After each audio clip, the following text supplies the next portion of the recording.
What's up, internet friends? Welcome back to the episode of Ask the Buffalo. This is the show where I put my butt on this here couch and I answer your questions on whatever you got going on from the world of tech. And there's a lot of new stuff that just came out or just coming out, so we're going to talk a lot of mobile. Let's jump right into the questions. First one comes from @TimeWarp2303 @John4Lakers. Do you think Microsoft has any advantage left in the smartphone game? #AskTheBee. The answer is yes, I definitely do. The rumored leaks of the Lumia 650 and the 650 XL look pretty badass, but I think Microsoft's ace in the hole is Windows 10. Having both platforms use the same app store and also be built on the same infrastructure is huge. There's a lot of Windows users already out there. And I think the Windows Phone platform, the big issue was app support. I think that will very soon be mitigated. Windows Phone is a really robust, great OS, but it never got the attention I think it deserves just based on app support. Certainly the market penetration of already Android and iOS.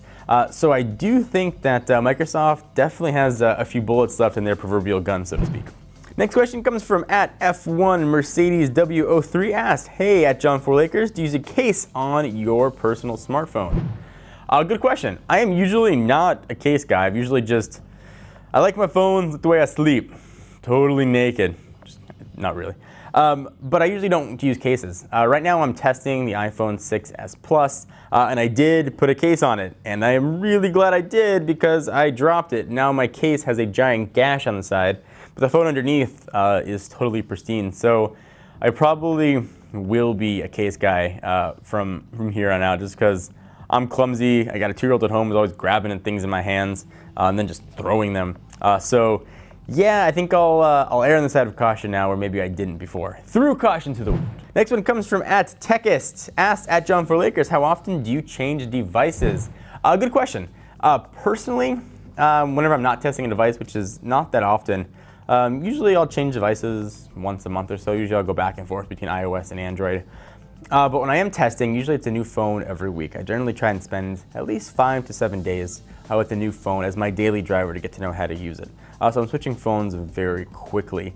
I've got it down to a science now, switching from Android to Android.